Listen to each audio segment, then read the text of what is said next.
Hi Rudrani, First, how are you? I'm very excited to do this, James. We love RRR and we interacted with SS Rajamouli. I told Mr. Rajamouli this in person recently, but we didn't really get much time to talk. It was in a kind of crowded Yeah. crowded thing. I'd love to talk to him more. Now I had to turn around to the powers that be at 20th Century Fox and talk them into Leonardo because they had only seen him play, Gilbert Grape and Basketball Diaries, and they didn't see it. Okay, this geeky, skinny little kid. You know what I mean? It's like they didn't see it. Leading man didn't see it. Hello, everyone. I'm Rudrani and welcome to Speak Easy. My guest today is extremely special. I don't think it's possible that you haven't fallen in love when this epic love story of Jack and Rose came out. And today we are celebrating 25 years, and I'm with the very talented James Cameron. Welcome to India, and thank you for doing Thank this. you. I'm so excited. Thank you. I feel like I'm in India right now. Ah, I'm happy, but we must do this in person. You must come here.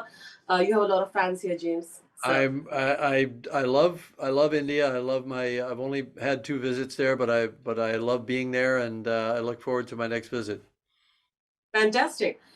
But of course, I can see, as you can see right behind James, 25 years. I feel a little old, because I have so many memories. Everybody does.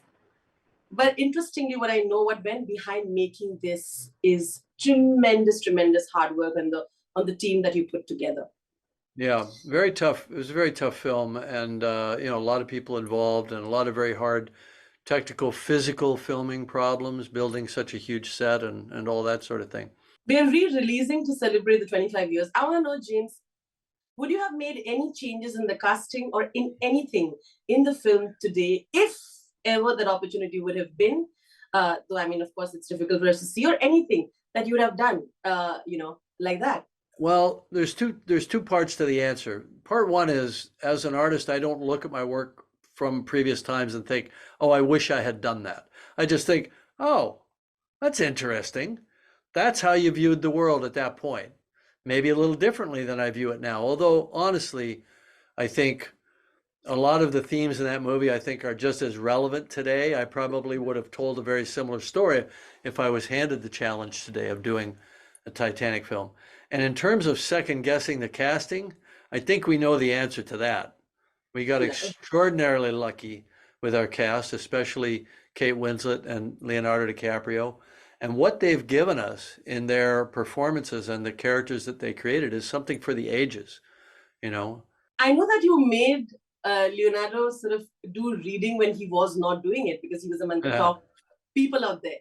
Could you tell me a little more of anecdote that you're not aware of? Because it's so interesting that you created that epic pair, that nobody could ever get over, and they only looked upon as Jack and Rose. It was very difficult for people to sort of not believe that they have other lives. I think when we see Titanic now, I don't think we see Kate and Leo as we know them now, as Yeah. actors in their mid 40s that have done all of these things, and they look very different, and we know what amazing talents they are. I think I think Jack and Rose are kind of fixed in time. They're kind of frozen in amber in a way, as Jack and Rose. In terms of the casting of it, I didn't when Kate was first proposed to me, I thought, oh, she only does period films. I don't want to be that lazy. Oh, okay, I'll see her, bring her in, and then that was immediate. That was immediate. She was just so alive and so present. Once I cast Kate, then I wanted Leonardo to read with her. Well, Leonardo had been told by all his agents and handlers that he didn't need to read anymore. I said, no, if you want this part, you have to read. So he kind of rolled his eyes and hemmed and hawed, and then he's 20 years old, right? And he went in and he read with Kate, and it was astonishing.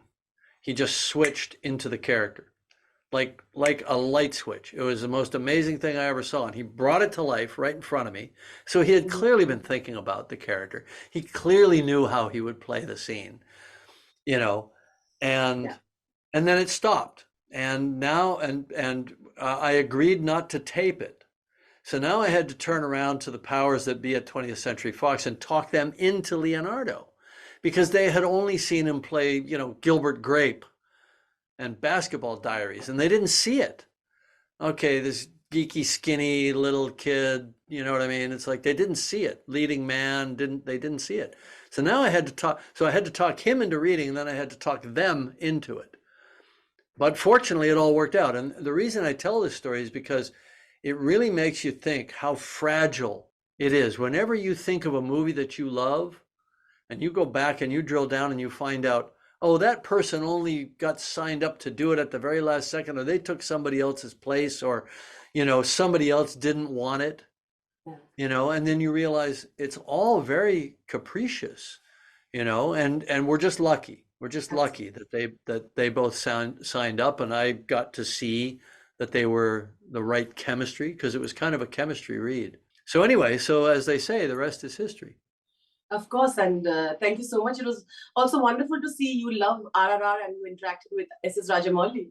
It's really quite an accomplishment. It's an amazing film.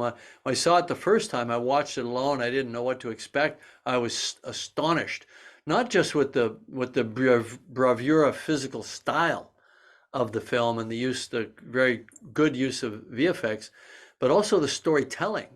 There's a classicism to the storytelling that's almost Shakespearean, and the journey that you go on, especially with understanding the Ram character, who's very challenging for 2/3 of the movie, and then you finally understand what's going on in his head, and it's heartbreaking, right?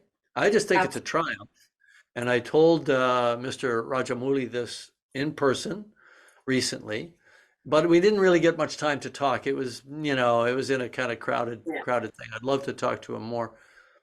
Fantastic. And the thing I said to him was, I'm a guy from Canada. I can only imagine what watching that movie must feel like if you're Indian.